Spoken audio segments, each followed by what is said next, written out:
Controversial theories, investigated now on BBC 4.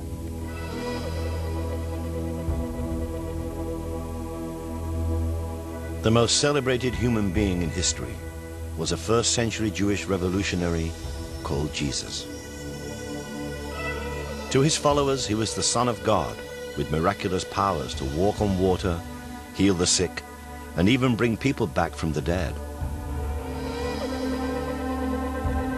According to them, he gave his life to save mankind. He was crucified and died. But on the third day, he rose from the dead and ascended into heaven.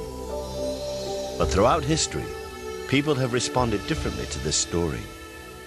There have been those so inspired by the crucifixion that they wanted to share the experience. But there have also been those who denied the resurrection and have themselves been executed for their beliefs. There have been heresies that suggest that Jesus was rescued from crucifixion and escaped to lead a secret life in southern France. And there have even been people convinced that Jesus survived and traveled to the mountain kingdoms of Kashmir, where he died at the age of 80. To try and solve this 2,000-year-old mystery, some of the most devout Christians and most expert scholars will suggest new ways of reading the Gospels and ask the question, did Jesus die on the cross?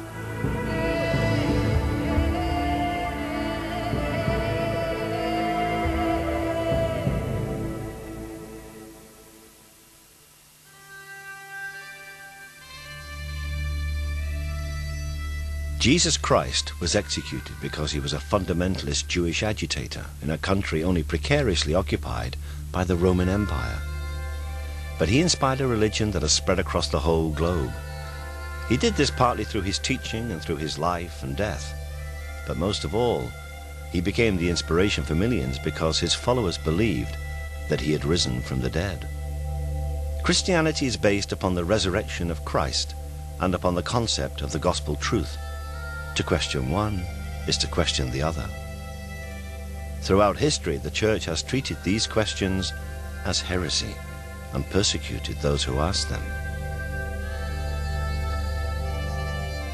But 2,000 years after the events, many modern scholars and theologians, and even some who are training for the priesthood, now seem to doubt the historical accuracy of the Gospels, and even the literal truth of the idea that Jesus rose from the dead.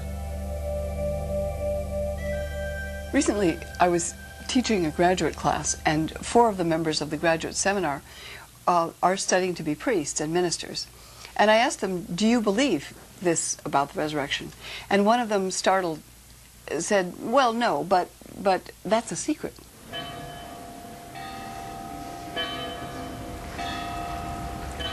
The reality is, if you go into any theological college, any seminary, that's been the view for years. I mean, no one would have any problem with that. And again, it comes down to this rather patronising belief that ordinary folk out there have to believe that Noah's Ark existed, and have to believe that Mary was a virgin, and have to believe all this gumph, because somehow they can't be trusted to know that it's a bit more complicated than that. I've never been able to find a real dichotomy myself between being a good historian and a good theologian, or a good historian and a Christian, to put it very bluntly. I do not believe that gods and goddesses or anyone ever comes down from heaven and produces divine babies. I don't believe it actually happens. Nor do I think that Jesus, in a literal sense, went up to heaven to take his place at the right hand of God. But how has it happened that so many Christian theologians have managed to interpret the Bible in ways that would once have been seen as heretical? The most obvious reasons can actually be found in the original text themselves, in the 4 Gospels.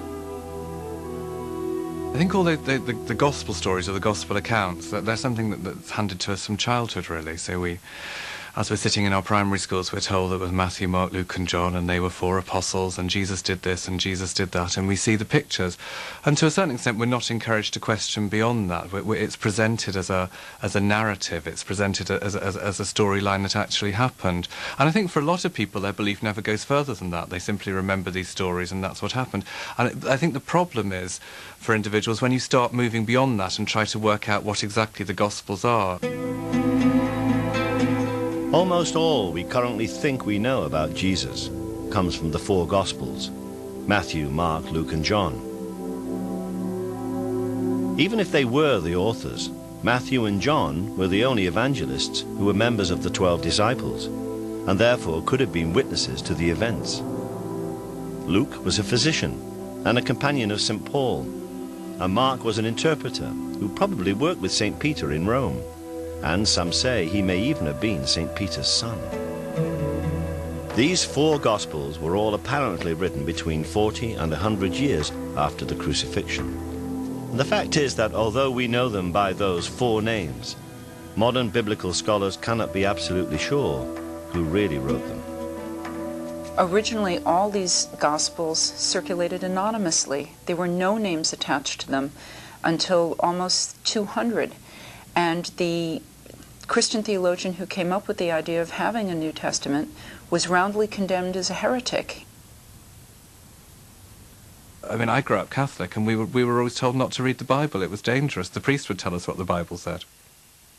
So we begin our Mass by thinking of the times when we've been unfaithful to the Lord, and we ask for his forgiveness. The reason that the priest would tell us what the Bible said is that the original texts are full of inconsistencies. Jesus said to them, "How many loaves have you?" 7, they said, "and a few small fish." For example, did Jesus feed 5,000 people with 5 loaves and 2 fishes, or 4,000 people with 7 loaves and a few small fish? Or did he, as is recorded in the Gospel of Matthew, do both of those things? They all ate as much as they wanted. And they So collected historically, what was left. how reliable can the Gospels be? One story on which they are all clear, concise, and more or less agree is the story of the crucifixion.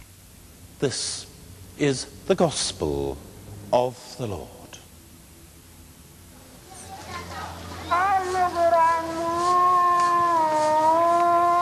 Every year at Easter, Christians in the Philippines reenact the crucifixion of Jesus as described in the Gospels. They actually volunteer to be crucified. They do it because they believe it will help them to purge their sins. For the onlookers, it's a bloody and brutal reminder of what happened to Jesus 2,000 years ago. Crucifixion was the most cruel and atrocious punishment that the Romans could inflict. And it was inflicted only for treason and only on slaves. If you were a nobleman and you were a traitor, then normally you were strangled, something much simpler and much easier and much less painful.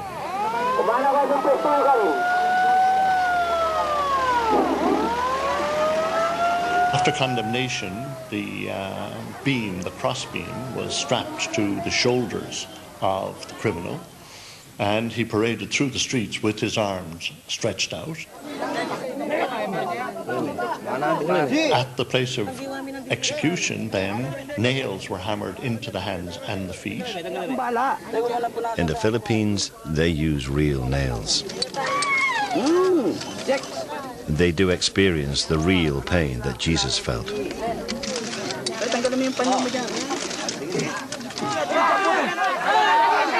In fact, a man nailed to the cross does not die from his wounds. He dies, surprisingly, from suffocation. Hanging just by your arms from a cross, your chest is compressed. It's hard to breathe without supporting your body weight on your legs. Over time, the strain on the legs and the pain make that impossible, and you are unable to breathe. In the Philippines, the volunteers are brought down from their crosses within an hour. Death from crucifixion takes much longer, often several days. The only way to hasten death on the cross was to break the legs, making it immediately impossible to support your weight, and therefore to breathe. But the Gospels are all agreed that Jesus died after only 3 to 6 hours. The crucifixion began at the 3rd hour. And it was the 3rd hour, and they crucified him. Some think that the Gospel according to Luke has the shortest crucifixion. It was about the 6th hour, and when Jesus had cried out with a loud voice, he gave up the ghost. Matthew and Mark clearly have Jesus surviving a little longer. And about the 9th hour, Jesus cried out. The disciples wanted to take Jesus' body down from the cross immediately, but the Roman governor, Pontius Pilate, was doubtful. And Pilate marveled if he were already dead. Pilate was reassured by the centurion that Jesus was dead. But this was the same centurion who had earlier said, Truly, this man was the Son of God. Jesus' body was then laid in a tomb donated by a rich man, Joseph of Arimathea. This Joseph and a man called Nicodemus came to minister to the body. They came to Jesus by night and brought a mixture of myrrh and aloes, about 100 pounds weight. These accounts, when viewed as an historical rather than a sacred record, may raise many questions. Why did Jesus die so quickly? Why did Joseph and Nicodemus take so many herbs into the tomb? But no one really doubts that Jesus was crucified. Even in Jerusalem, where the crucifixion happened, and where one is forced to remember that we do not live on a Christian planet, one is also reminded that Christians, Jews and Muslims all accept that Jesus was a man who lived and died in first century Palestine. What really separates the Christians from everyone else is their belief in the gospel story that Jesus rose from the dead.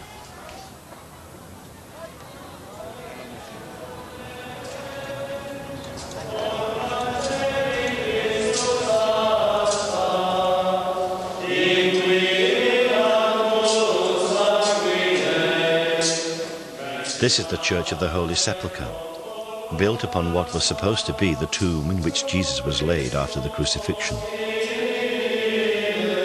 This, according to devout Christians, is the exact site of the resurrection. And if anything can be described as the cornerstone of the Christian faith, it is the resurrection of Jesus. If you take away the resurrection, what you're saying is that Jesus was a Messiah who said some really interesting things, and some things that we might all want to copy, and then he died. And so, therefore, he has no greater significance than that. I think any ancient historian has to look very hard at the question, why did Christianity begin and why did it take the shape it did? And when you're trying to look at why that happened, all the early Christians for whom we have evidence say, well, it happened because of who Jesus was, but particularly because he was raised from the dead.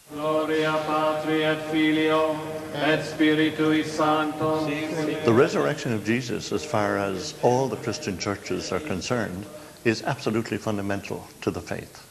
There's no question, in my mind, that it's ever going to be changed. But while the resurrection may be fundamental to the faith, the gospel accounts of it, unlike those of the crucifixion, are full of inconsistencies and curious contradictions. When we read the resurrection narratives, it's like reading 4 different reports of the same football game in 4 rather different newspapers. And the fact that actually there may be some disagreement about whether it was a foul or not doesn't mean that there wasn't a game and that somebody didn't win it and so on. If one of them says there were 2 angels and another one says there was 1 angel, if one of them says Mary Magdalene was there all by herself and somebody else says Mary Magdalene was there with 1 or 2 other women, then these are the sorts of variations that you expect to get, like the different newspaper reports, the football match. And they're not something that should worry you to the point of saying, therefore nothing happened. That would be quite a false conclusion. But the Gospels do not just disagree about the number of angels or how many women arrived at the tomb. When it comes to the resurrection, the Gospels literally lose the plot. In the earliest versions of the earliest Gospel, Mark, there are no resurrection appearances at all. The Gospel simply ends with the discovery of an empty tomb. The last verses of Mark, which do contain resurrection stories, were added 200 years later. Matthew and Luke do have resurrection appearances, but they don't agree about the details. In Matthew, Jesus meets the women near the tomb and then meets his disciples just one time, and that is on a mountain in Galilee. In Luke, Jesus meets 2 unnamed disciples who do not recognize him, and then meets with the remaining disciples before leaving them in a village just outside Jerusalem. The last Gospel, John, has many different stories that do not appear in any of the other Gospels. Having all these differing Gospel versions of the story is confusing. None of the Gospel stories is CNN in Jerusalem in the year 30. These aren't people who are standing at the foot of the crucifix with notebooks in their hand, writing it all down. The Gospels are written in the form of historical biography, so many people have assumed that they are exactly that. But that's not actually what they are. They're written to demonstrate to people the importance and the meaning of Jesus and his teaching. That was what they're for. And they do that very well. But they're not primarily interested in what actually happened back there. So one is forced into the apparently blasphemous position of doubting the historical truth of the Gospels. If you start saying it's blasphemous to question gospel truth, which particular bits of the gospel are you choosing to say that about? Or are you saying all of them? And if you say it's all of them, there are endless bits that contradict each other. I mean, Matthew, Mark, Luke and John tell different accounts. I mean, some of them don't even tell about Christ being born in a stable. You know, which bits are true and which bits aren't true? If you look at the Easter narrative, the key narrative of the different Gospels, they all tell different accounts. Some of them don't mention the Garden of Gethsemane. You know, what is gospel truth? There are 4 Gospels. They all tell different truths. Surely people have to realise that it's much more complicated than that. These complications have led many modern scholars to suggest that the Gospel stories were not written to tell of a miraculous event, but that they were written with an entirely different and political motive. Whether we like it or not, the function of the stories in the last chapters of the Gospel is not to establish Jesus has risen. Isn't that marvelous? Which surely would be enough to say. But Jesus has risen, of course. But to whom did Jesus speak? And whom did Jesus put in charge? Insisting that Jesus literally rose from the grave and was seen by a few people who knew him after he died is a way of restricting the experience of resurrection to a very few people, and therefore maintaining the authority of the group within that group. You have competing leadership accounts using apparitions or empty tombs to establish who's in charge here or who's in charge there. That's their function, that's their purpose. So Peter is said to be the first witness of the resurrection. To this day, of course, for example, the Pope of the Roman Catholic Church claims to be the descendant of St. Peter, and authorized, by an unbroken chain of ordination from Peter. That is, the resurrection is taken to be validation, in many cases, of the authority of the churches. Some scholars go so far as to suggest that the story of the resurrection was created not only to give authority to the church, but also as an extraordinary psychological tool to bring in new converts. If it hadn't been for the resurrection of Jesus and his rising from the dead, victorious from the dead, we wouldn't be celebrating Christmas. It's a bit like when you go into the army. The first thing we want is to take over your body. So symbolically, let's say we're going to shave all your hair. As long as you give in on this, we got you. We got your body, which is what we want. In one sense, sometimes the churches, some churches at least, do the same. We're going to tell you something unbelievable that you got to believe. If you believe it, then you will believe that they alone control heaven, that without them you cannot get into heaven, and then they've got you. You've left your brains in the parking lot. That's a statement that may be offensive to many Christians. It would certainly be offensive to the worshippers at the Toronto Airport Church, who take their belief in the literal truth of the resurrection of Jesus very seriously indeed.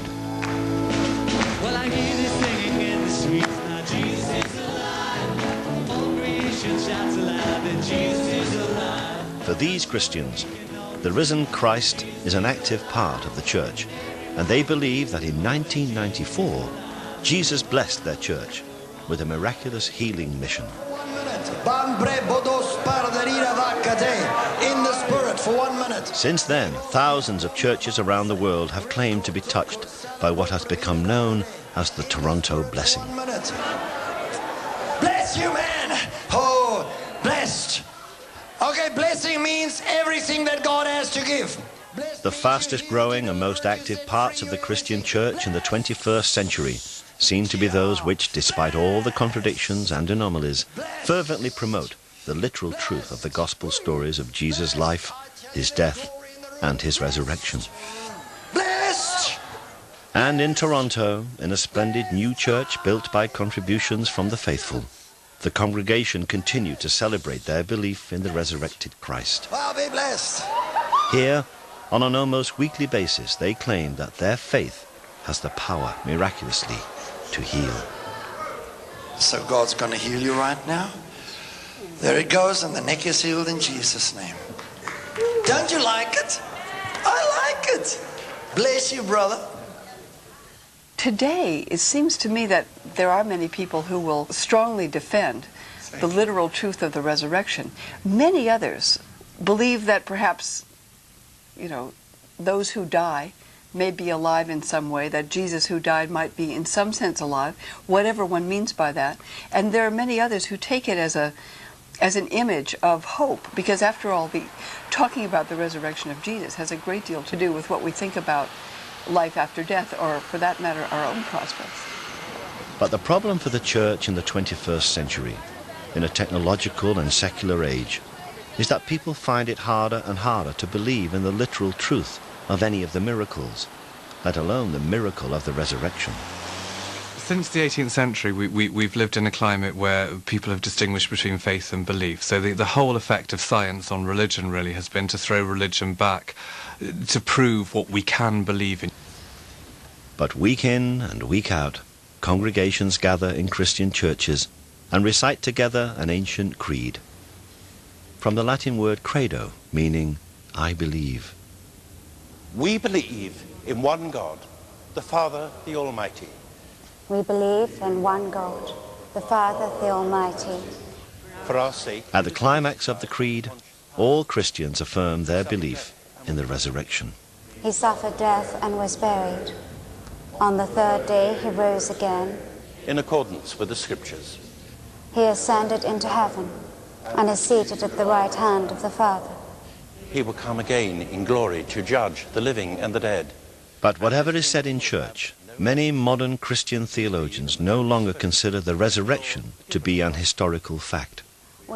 And it's not just a 21st century problem that there are differences between what the church wants us to believe and what people actually do believe. We look for the resurrection of the dead. 1,000 years ago, a group of devout Christians also held unorthodox views. There have certainly down the ages been people within the bosom of Christianity who have had problems with the whole idea of resurrection and Christ's death and resurrection. If you look at the Cathars believed that the world was the creation of the devil, that it was irredeemably evil, everything about it was bad. So therefore they had great difficulty with believing the idea that Jesus would come here as a man anyway. Why would he want to come to this terrible place? But what they certainly had a problem with, why on earth would he be resurrected? Why would he want to come back to this earth? The church was so appalled by what it saw as this terrible blasphemy about the resurrection that they created the Inquisition. Off it went to the Cathars to the south of France, and it gouged out their eyes, it stretched them on racks, it burnt villages, it cut limbs off, and simply because it couldn't bear to hear people questioning these unquestionable truths as far as it was concerned. In 1244, the last 200 of the Cathars were rounded up and burned at the stake as heretics. The Inquisition went on to spend 300 years suppressing anyone who questioned either the concept of gospel truth or the historical accuracy of the resurrection.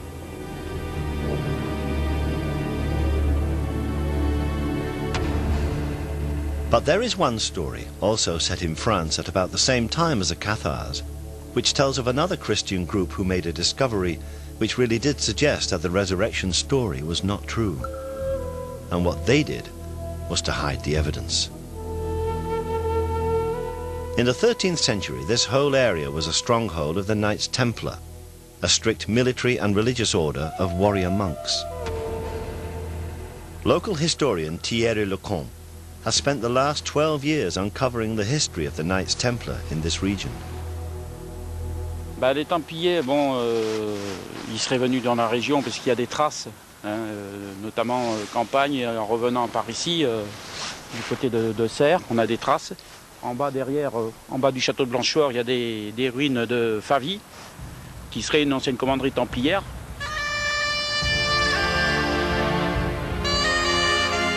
The Knights Templar were committed to poverty, chastity, and the protection of pilgrims en route to the Holy Land. But their main purpose was to keep Jerusalem and the holy sites of Christianity free from the forces of Islam.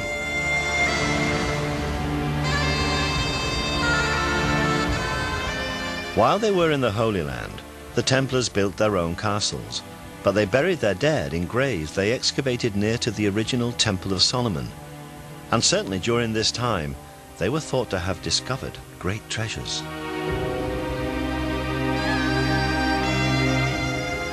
Eventually the Templars were forced to leave the Holy Land in 1186. They returned to France. Certainly the Templars remained powerful, rich, and incredibly secretive. So it's not surprising that people speculated about them, and there grew a legend that the Knights Templar had discovered Jesus' bones in Jerusalem, that they had brought them back to France and buried them somewhere near here.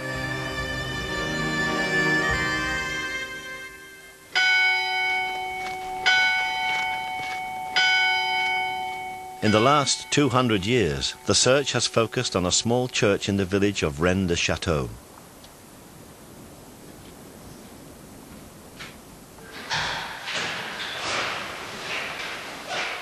Modern scholars like Richard Andrews are convinced that there are clues here that might reveal what exactly the Templars did find during their excavations in Jerusalem. One can ask the question, did the Templars find relics, an ossuary full of bones that they thought were possibly the bones of Jesus? Now, if they had found these, it would have been a shock to the system, because the Templars were good Christians. This would challenge the whole doctrine of resurrection, because here are mortal remains. So we ask the second question, why should the Templars risk being accused of heresy and bringing the bones that they thought were Jesus's back to this area? The answer is simple. If they had found something which they believed were the bones of Christ, they needed a safe location. You could hide a church in these mountains, let alone a small ossuary. You can get lost in these mountains today. Imagine what it was like 1,000 years ago. In the late 19th century, a local priest called Berenger Saunier claimed to have found ancient documents, and whatever they were, he certainly became very rich afterwards. Richard Andrews has found clues among these parchments, using elaborate geometry and transferring symbols from ancient paintings onto equally ancient maps, all in the hope of finding a Templar treasure trove. The clues that we found point to a map in the form of a hexagram, which is also known as the Seal of Solomon, but it is the Star of David. This map points to a specific site. Now we know that the priest, Berenger Saunier, became fabulously wealthy, but we are sure that he didn't actually find what he was looking for. We can deduce, perhaps, that Saunier received money from patrons to look for a location in the area that might reveal perhaps the bones of Christ. Whatever it is, we do know one thing for sure. The secret that Saunier was giving clues to was heretical. Saunier died in 1917 and took his secret with him to the grave. But that hasn't stopped enthusiasts like Thierry Lecomte from continuing to search on the basis of Richard's work and trying to solve the mystery. Using a local map on which the geometric lines have been transposed, Thierry has found further evidence of the Templars' existence, and he believes that he may be closing in on the location where the Templars could have buried the bones of Jesus. Là, vous avez le sommet du Cardou, là, où il y a deux cèdres. Ils sont espacés tous les deux, à peu près, il y a une dizaine de mètres. Ils font un alignement, on suit cet alignement, on traverse la vallée de Rennes-les-Bains, Et là, on arrive au plateau des Bruyères, où il y a un rocher, où il y a une croix, pile dans l'alignement des deux cèdres. J'ai traversé la boussole, j'ai mis beaucoup de temps, puis beaucoup d'échecs avant d'arriver au but, mais j'étais persuadé qu'il y avait effectivement quelque chose, soit un cèdre ou une croix. Donc j'ai trouvé une croix.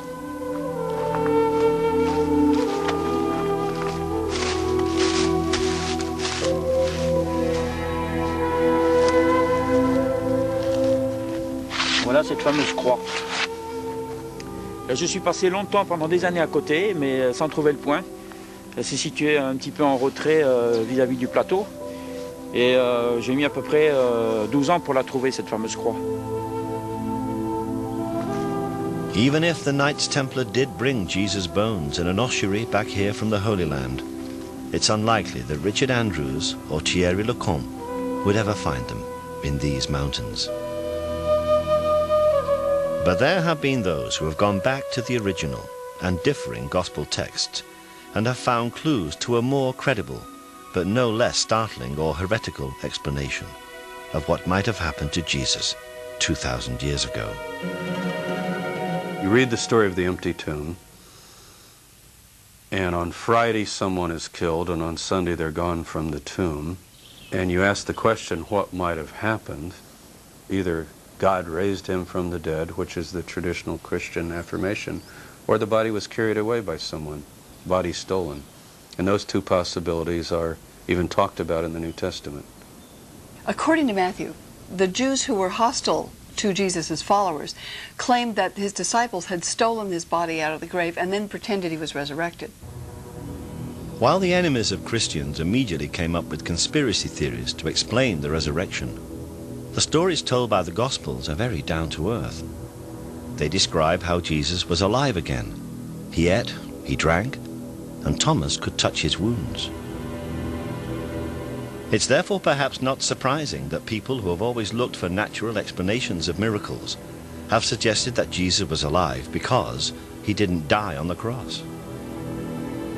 There are many versions of that story. One came up in a book years ago called The Passover Plot, which suggested that he had been sedated on the cross, that he was removed quite early, and therefore could well have survived. That's certainly a possibility. The disciples did manage to give Jesus some kind of substance on a sponge. They filled a sponge with vinegar and put it upon hyssop and put it to his mouth. And Jesus immediately died after taking this substance. When Jesus had received the vinegar, he said, "It is finished." But oddly enough, it isn't necessary to suggest that Jesus was sedated or drugged by whatever was on the sponge in order to believe that he could have survived. There are stories of people who did survive crucifixion. The Jewish historian Josephus wrote of one of his own friends surviving crucifixion in Palestine in the 1st century. He's traveling out to a village named Tekoa to scout land for a Roman camp. And he notices that 3 of his friends are hanging on crosses. So he requests that they be allowed to, that they be brought down. And Titus, the Roman general, gives him permission. The 3 are brought down immediately and given medical care. And 2 of them died, but the 3rd survived. So is it possible that Jesus could somehow have survived? Certainly he was speedily executed, perhaps too speedily. When you look at the story of Jesus and how he was executed by the Romans, he's on the cross for 6 hours. The assumption is that he's dead. The Roman soldiers check the body. There were 2 others crucified according to the gospel accounts. And they broke the legs of those to hasten their death because the Sabbath day was coming. When they came to Jesus, they said he's already dead.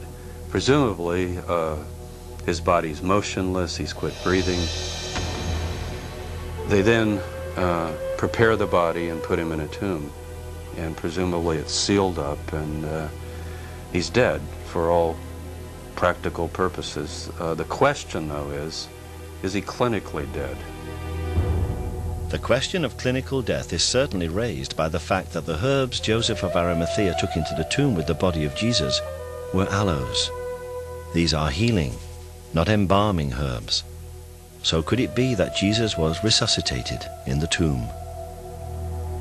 A lot of modern people, I think, confuse the term resurrection with life after death. Resurrection is a Hebrew idea, and it's the notion that someone is in the world of the dead, which the Hebrews call Sheol, and they have their body's been buried, and they resuscitate, or they come back. A term we might use today would be resuscitation more than resurrection. It would actually get the idea. We do have stories, both from the modern world and from the ancient world, where people appear to be dead, and for all practical purposes they are dead. That is, they're not responding to the outside world, but then they do, in fact, revive or come back. We call it resuscitation, but if you want to press the language, that would be resurrection.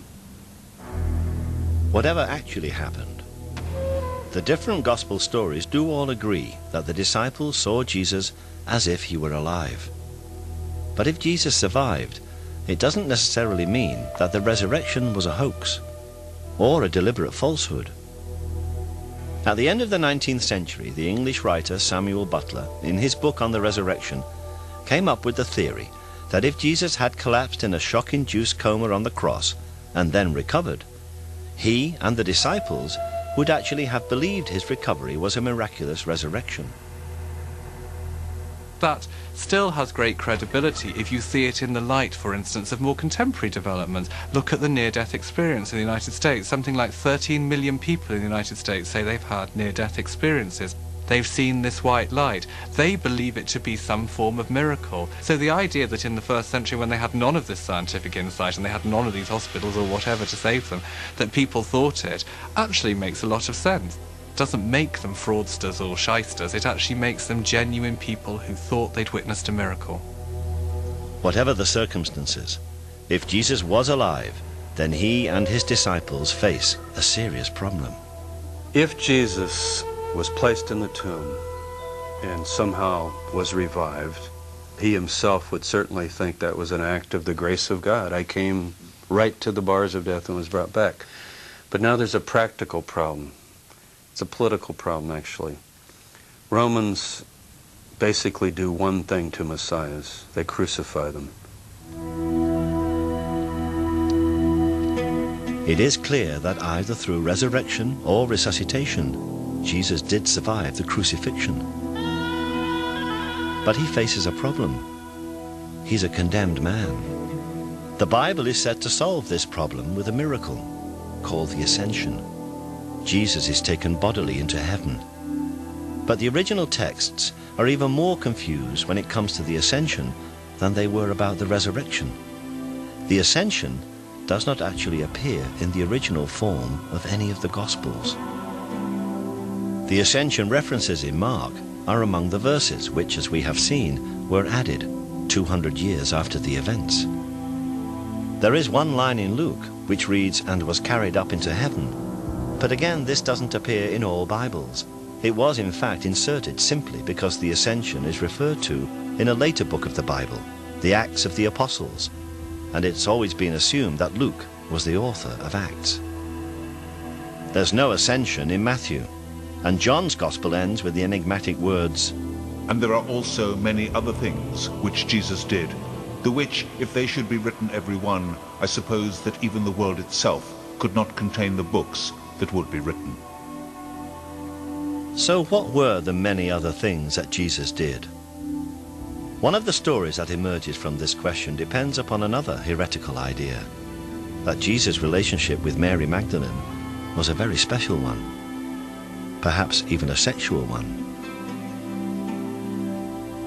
If you read John's Gospel, the first person who saw the risen Christ, i.e. the first Christian, was Mary Magdalene. So I think when the church tries to sideline the idea that Jesus had relationships with women, that he had close relationships with women, it's laughable, really. I mean, it's part of this problem that they always say that that the thing that non-believers find hardest about Jesus was his divinity, and the thing that Christians always find hardest about Jesus was his humanity. I mean, he was a man. I'm perfectly happy with the concept that Jesus had a relationship with Mary Magdalene, that it was long and important and, you know, was one of the dominant things in his life. He was human. Some historians go even further and suggest that Jesus and Mary might have married. and that they might even have had children. So if we are trying to find out where Jesus could have gone, perhaps we should start by finding out where Mary went.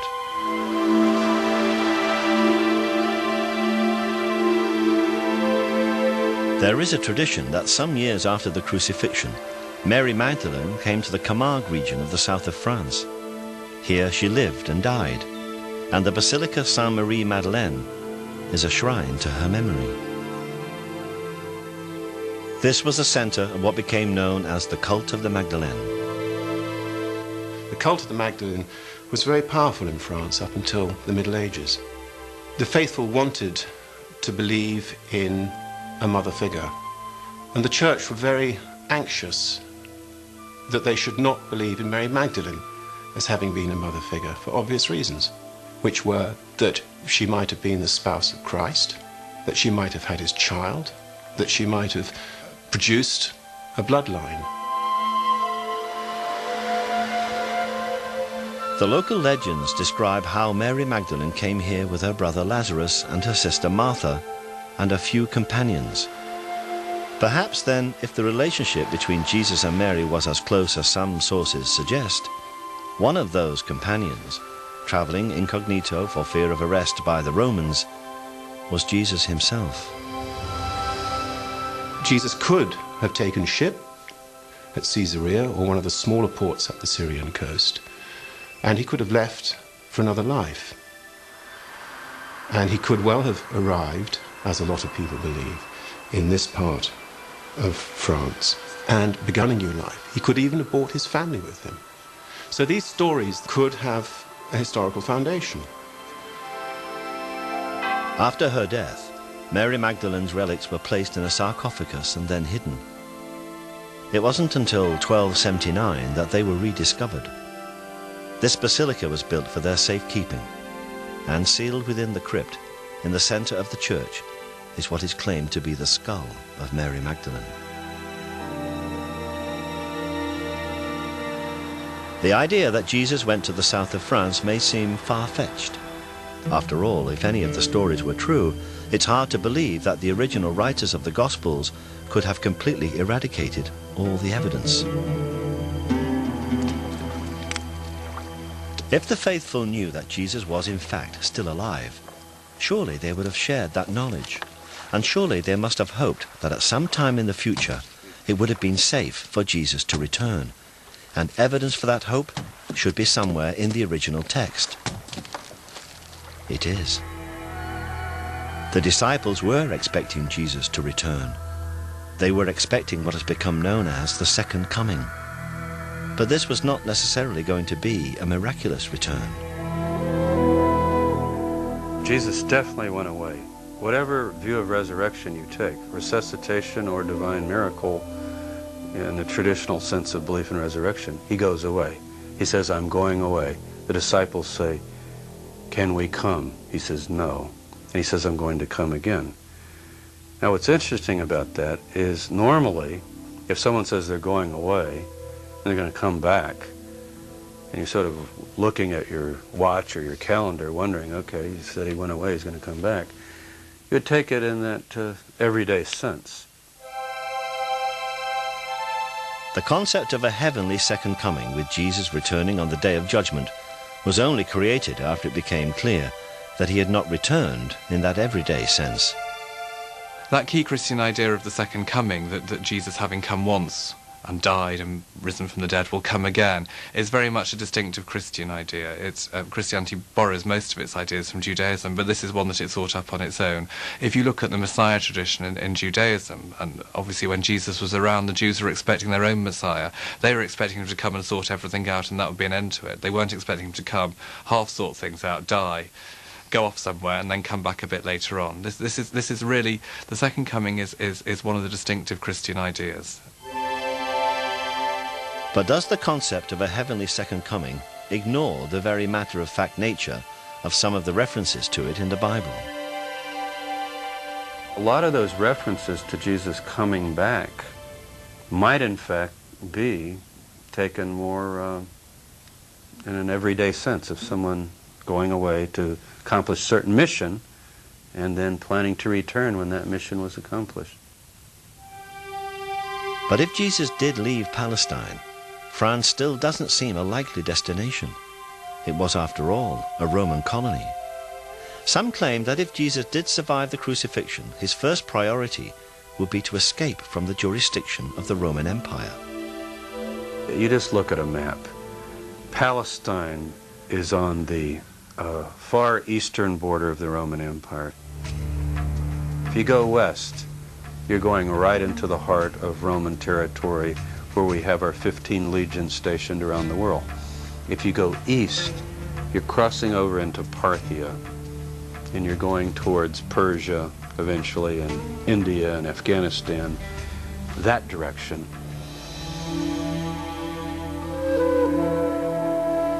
And if Jesus thought he was the Jewish Messiah, there was another reason why he might have traveled east.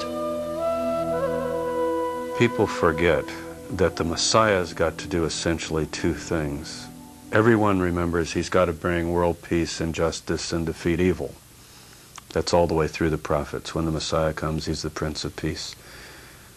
But the other huge task is he's got to gather all the scattered tribes of Israel back to the land of Israel. Now, this takes a bit of explaining, but it's not too complicated. The people we know today as the Jews are only one tribe, the tribe of Judah. And we have in the Hebrew Bible the story of 10 of the tribes being taken away to the east, to the northeast, by the Assyrians in the 8th century BC. They become known in history as the lost tribes because nobody knows exactly what happened to them. We do, though, we can speculate that if Jesus thought of himself as the Messiah, he might have had in mind, I've got to go and present myself to these dispersed brothers and sisters off wherever they might be.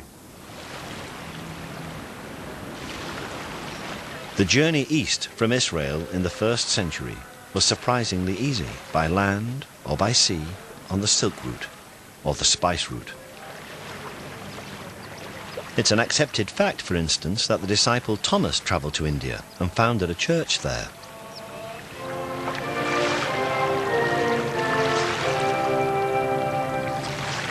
The great tradition of the Indian church is that it was founded by Thomas the Apostle. To travel to India would be no problem. He just had to go down to Gaza and link up with one of the spice trains returning, and then from Yemen get a boat to India. It would have been a very simple, easy procedure that was done regularly. And there's another reason Jesus might have been tempted to travel east. But to understand that, we have to go back to the year of his birth. We all recognize the story in Matthew's Gospel of the 3 wise men who followed a star and presented themselves and their gifts to the baby Jesus. What we perhaps don't recognize immediately is the similarity between this story and the traditions of a religion that is 500 years older than Christianity, Buddhism.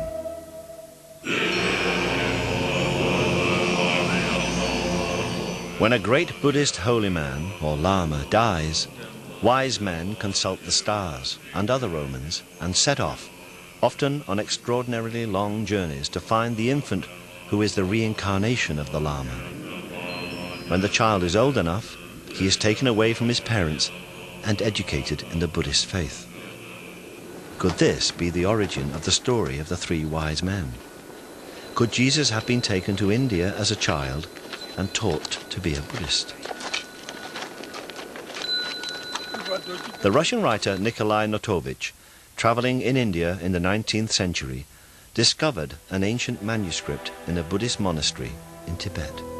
In his book, The Unknown Life of Jesus Christ, Notovich translated this manuscript, and it tells of a divine child called Isa, born in the 1st century to a poor family in Israel. Isa came to India at the age of 14, where he learned the laws of Buddhism before returning to Israel at the age of 29. This idea would certainly explain the otherwise odd fact that from the age of 14, to 29, there is absolutely no record of Jesus' existence in Palestine. Certainly, the later teachings and miracles of Jesus have uncanny parallels with the teachings and miracles of the Buddha. Loving your enemies and the idea that the meek will inherit the earth have absolutely no tradition or precedent in Judaism, but they are entirely consistent with Buddhism. He cometh unto them, walking on the sea. He walks upon the water without parting it, as if on solid ground. It is easier for a camel to go through the eye of a needle than for a rich man to enter the kingdom of God. Riches make a man greedy, and so are like a caravan, lurching down the road to hell. Lay up for yourselves treasure in heaven, where neither moth nor rust doth corrupt, and where thieves do not break through nor steal. Let the wise man do righteousness, a treasure that others cannot share, which no thief can steal, a treasure which doth not pass away.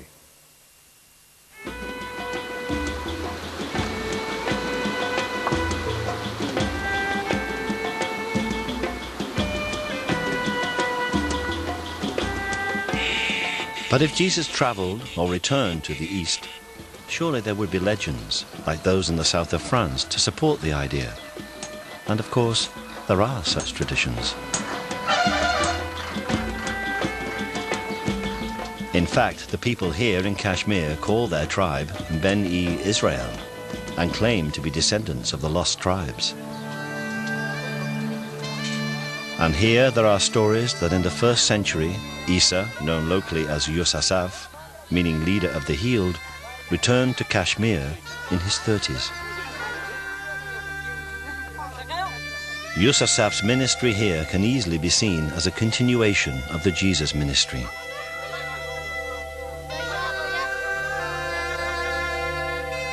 In a local temple called the Temple of Solomon, there used to be an inscription which told of Yusasaf's claim, made about 50 AD, to be Jesus, the prophet from Israel.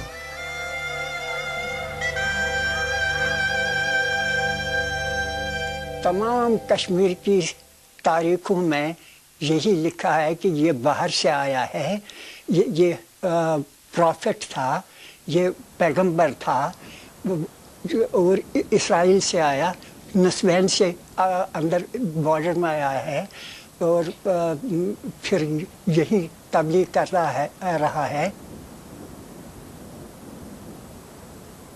वही Jesus है, वही मसीह भी है, क्योंकि use Asad के माने हैं जो कोड़ी के मर्ज़ में हूँ उनको शिफा देने वाला, उनका इलाज करने वाला जो शिफा याब हुई, उसको यूज़ असद के दूसरे माने हैं कि यूज़ असद के दूसरे माने हैं जमा करने वाला। Yusasaf continued to teach and to preach in Kashmir until he died around the year 80 AD. He was buried in Srinagar.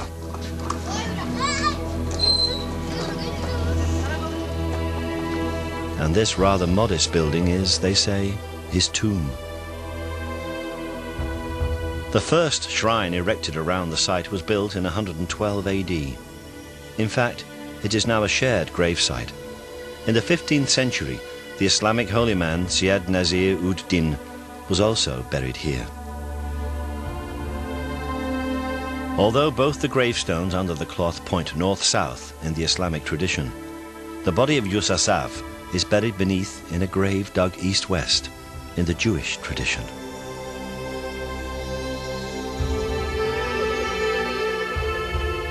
But this is a sacred site, and short of exhumation, there is no way of discovering whether the body buried here is that of a man who once survived crucifixion. However, next to the sarcophagus are the carved footprints of Yusasaf, and they do have marks or scars on them. अच्छी उम्र में ये फोत हो गया है और उसके पाँव के निशानात का पत्थर पर उन्होंने कुंदा कर रखे हैं, जैसे कि थे वैसे ही रखे हैं निशान के तौर पर। उनमें जख्म के निशानात बिल्कुल साफ नजर आते हैं। जो सलीब पर चढ़ाने की वजह से उनके पाँव में जख्म आए थे. The position of the scars, just behind the toes, do not match each other, but they would align if a single nail was driven through both feet with the left foot placed on top of the right.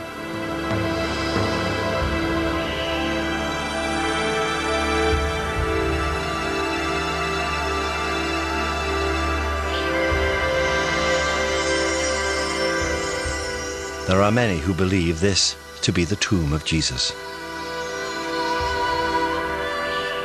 If this is the tomb of Jesus, then he spent most of his life in the mountain kingdom of Kashmir. He did not die on the cross. There was no resurrection. He did not ascend into heaven, and he does not sit at the right hand of God. For many Christians, this would be the end of Christianity as we know it.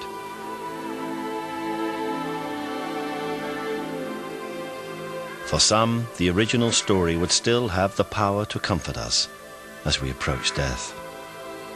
For me, the resurrection is about death. The two things that will happen to us all in our life is that we'll be born and that we'll die. They're the two things we know nothing about. And we have this great void before and we have this great void afterwards.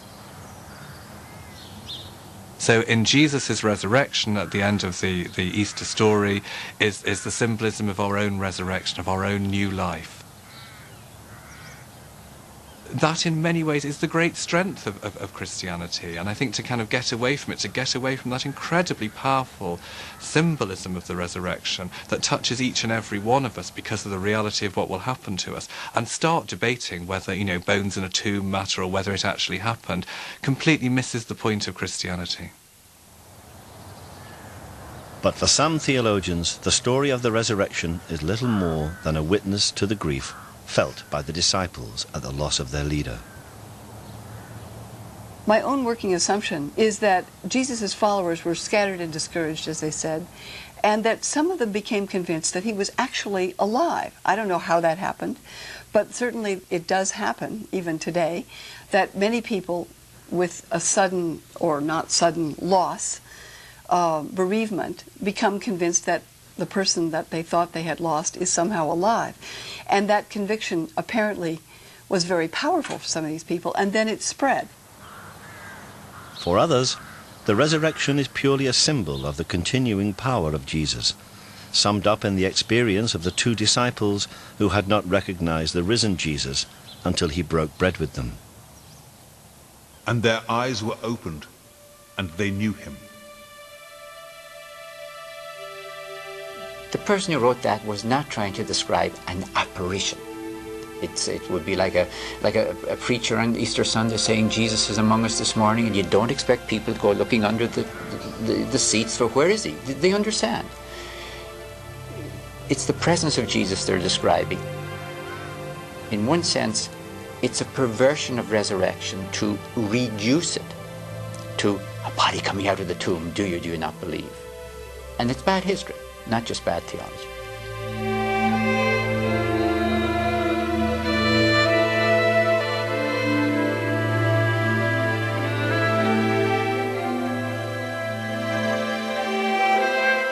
Tomorrow, we follow a group of American missionaries devoting their lives to making a new version of a 25-year-old film about the life of Christ, which they're specifically targeting at a Muslim audience, Selling Jesus at 10.